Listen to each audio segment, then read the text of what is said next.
Di masa reses, DPR bahas revisi Undang-Undang MK. Ini menimbulkan kesan DPR diam-diam membahas undang-undang. Kita akan ulas bersama Wakil Ketua Balik DPR, Ahmad Baidowi, dan pakar hukum tata negara, Bayu Dwi Anggono. Selamat malam, Mas Owi, Mas Bayu. Selamat malam. Malam, Saya ke Mas Owi dulu Livi. ya. Mas Owi, ini DPR dianggap diam-diam bahas revisi Undang-Undang MK di saat reses. Gimana responnya? Ya, kalau konteksnya Undang-Undang MK itu kan domainnya Komisi 3 ya, bukan di Badan Legislasi. Tapi kami bicara secara umum, ketentuan di internal DPR membahas ataupun rapat di dalam reses itu hal yang diperbolehkan sepanjang mendapatkan izin dari pimpinan. Baik. Kami cek ke fraksi, melalui fraksi ke komisi, itu ternyata memang ada izin dari pimpinan untuk menggelar di masa reses. Dan berikutnya, kalau kita lihat dari perkembangannya di Komisi 3 yang dilakukan pada tanggal 13 kemarin itu hanya mendengarkan sikap dari pemerintah. Karena pembahasan RUU-nya itu sudah selesai dilakukan di tingkat panja dan ketika pleno pada sekitar bulan Desember 2023 pemerintah belum menyatakan sikap. Nah, baru di tanggal 13 itu hanya mendengarkan sikap pemerintah setuju atau tidak. Ternyata pemerintah setuju terhadap rumusan yang dibikin atau yang disusun oleh panja RUU MK di Komisi 3. Baik. Tapi yang jadi pertanyaan kan Mas Owi, kenapa kemudian urgensinya harus dibahas di tengah reses? Ya, sekali lagi kan kebutuhan politik hukumnya bisa saja komunikasi antara pimpinan Komisi 3 dengan pemerintah masalah waktu. Dan yang adanya kemudian di tanggal 13 itu. Dan pada prinsipnya sih nggak ada yang dilanggar kalau mengikuti penjelasan dari internal Komisi 3 dan juga pimpinan DPR memang ada izin bagi Komisi 3 untuk menggelar rapat di masa reses. Mas Owi, kemarin ketika KPU ingin merevisi PKPU kan terkendala karena reses DPR. Tapi kemudian sekarang di tengah reses DPR justru melakukan rapat yang dikatakan publik secara diam-diam. Kriteria urgensi untuk memprioritaskan sesuatu itu bisa dilakukan di tengah masa reses atau tidak itu apa sih Mas Owi? Itu kan semua situasional kondisi politik. Ketika dulu Komisi 2, saya nggak tahu persis ya alasannya, tapi kira-kira menduga waktu mau merevisi PKPU itu kan kalau tidak salah sebelum pemilu, ketika anggota DPR lagi fokus persiapan menghadapi pemilu 2024 yang lalu. Namun sekali lagi kasuistik di masing-masing komisi itu berbeda-beda dan kalau kami pengalaman di Badan Legislasi itu selama mendapatkan izin dari pimpinan dan urgen ya kita tidak ada masalah rapat di masa reses. Nah di komisi-komisi yang lain kami tidak tahu situasinya seperti apa. Pastinya mereka berkomunikasi langsung dengan pimpinannya masing-masing. Artinya pimpinan yang membawahi AKD itu tersendiri. Oke, saya ke Mas Bayu. Mas Bayu, adakah implikasi hukum dari undang-undang yang dibahas di tengah masa reses, Mas Bayu? Iya, bicara pembentukan undang-undang memang DPR memegang kekuasaan itu ya dengan persetujuan bersama Presiden. Namun kekuasaan kewenangan itu bukannya tanpa batas. Dia dilaksanakan dengan sejumlah persyaratan-persyaratan yang kita sebut ada dua, yaitu persyaratan pembentukan secara formil dan persyaratan pembentukan secara material atau substansi.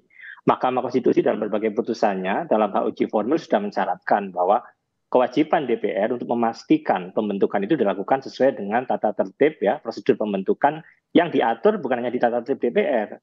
Mulai dari Undang-Undang Dasar, Undang-Undang Nomor 12 Tahun 2011 tentang pembentukan peraturan perundang-undangan yang diubah terakhir di tahun 2022, Undang-Undang MD 3 ya, MPR, DPR, DPD ya, termasuk juga tata tertib. Nah, kalau kita lihat proses pembentukan yang sekarang terjadi di RUU perubahan keempat Mahkamah Konstitusi ini, justru ketika dilakukan di masa reses itu bertentangan langsung dengan Undang-Undang Dasar, dengan Undang-Undang pembentukan peraturan perundang-undangan, termasuk di Undang-Undang MD 3 sendiri. Kenapa?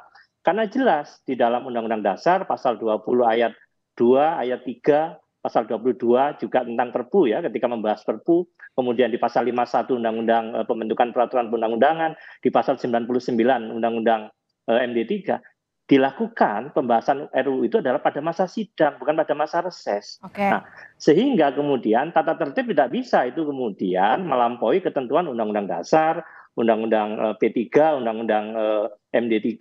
Implikasinya apa? Ini akan timbul persoalan hukum di kemudian hari, yaitu melalui hak uji formil ke Mahkamah Konstitusi. Karena itu kita seringkali mengatakan, DPR, Anda benar punya kewenangan, kekuasaan untuk undang-undang, tapi lakukan sesuai dengan prosedur pembentukan yang sudah disyaratkan, dan itu berkali-kali sesungguhnya proses di MK itu menunjukkan tentang pentingnya kepatuhan pada prosedur tersebut, Mbak Livi. Baik, gimana tuh Mas Sawi? Ya, terima kasih Mas Bayu selalu mengingatkan, dan memang itulah tugas dari teman-teman di luar parlemen. Namun kami yakini bahwa apa yang kami lakukan secara prosedural itu tidak ada yang dilanggar. Kalau kemudian produk hukumnya dianggap cacat prosedural, itu kan sudah ada ruangnya, yakni kalau undang-undang judicial review ke Mahkamah Konstitusi. Namun sekali lagi, ini menunjukkan bahwa meskipun kami dalam situasi yang banyak beban tugasnya, target pencapaian produk legislasi di setiap komisi tentu akan diselesaikan sesuai dengan target yang sudah ditentukan di setiap masing-masing AKD. Gitu. Mas Bayu, kalau pola seperti ini kemudian kerap katakanlah dinormalisasi oleh DPR, impact-nya ke depan akan seperti apa? Ya, saya mulai dulu dari sebenarnya membahas RUU itu kenapa harus tertib prosedur ya, tadi di masa sidang bukan di masa reses.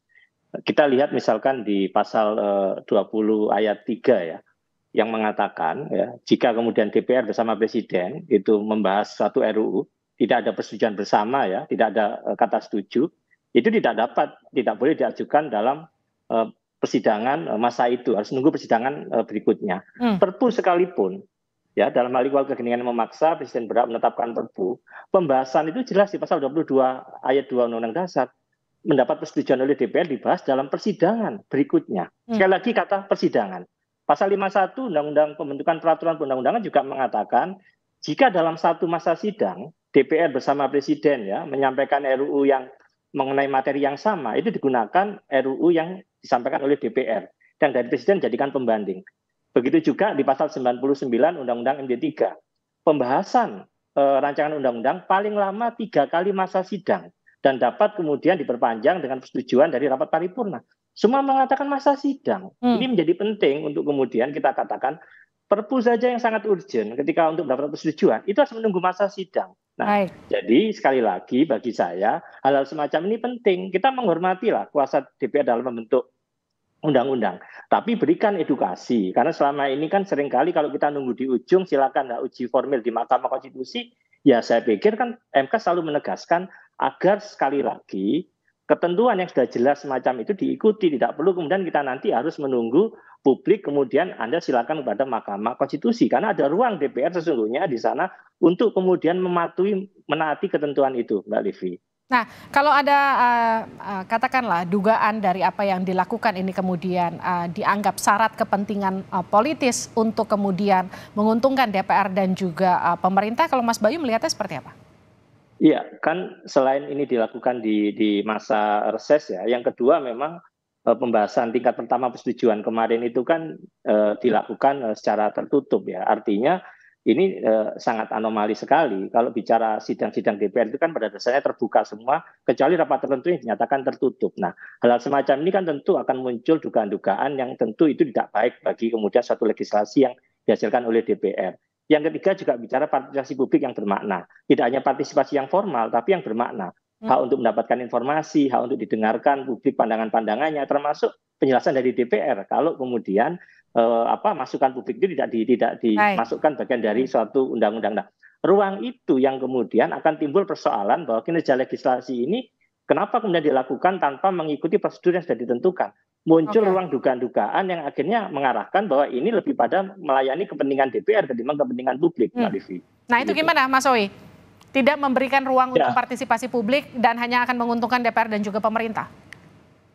Perlu kami tegaskan sekali lagi bahwa di rapat tanggal 13 itu hanya mendengarkan sikap dari pemerintah setuju atau tidak terhadap hasil rumusan dari panja dalam merumuskan undang RUU MK yang sudah dilakukan pada akhir tahun 2023. Nah, kemarin kita cek rapatnya itu terbuka.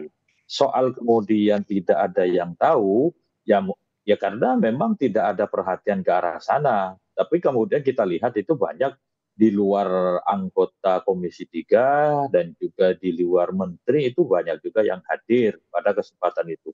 Dan sekali lagi perdebatan mengenai konten materi muatan terhadap RUU MK itu sudah dilakukan di rapat-rapat sebelumnya di tingkat panja. Dan kemarin yang belum dilakukan itu adalah persetujuan ataupun sikap pemerintah ketika mau di rapat plenonya di tahun 2023 itu, di akhir 2023 itu mau pleno tidak jadi karena menunggu sikap dari pemerintah. Kemudian baru tanggal 13 itulah kemudian pemerintah siap menyatakan sikapnya. Kemudian ternyata sikapnya pemerintah setuju terhadap rumusan yang sudah diputuskan di tingkat panja. Jadi kemarin itu hanya agendanya mendengarkan sikap resmi dari pemerintahnya seperti apa gitu. Jadi artinya sebenarnya ini sudah dibahas sejak Desember lalu terakhir dan ini hanya mendengarkan bagaimana respon dari pemerintah begitu ya Mas Owi ya? Ya begitu, memang kenyataannya seperti itu. Baik, Mas Owi, Mas Bayu, terima kasih sudah bergabung bersama kami di Sapa Indonesia Malam.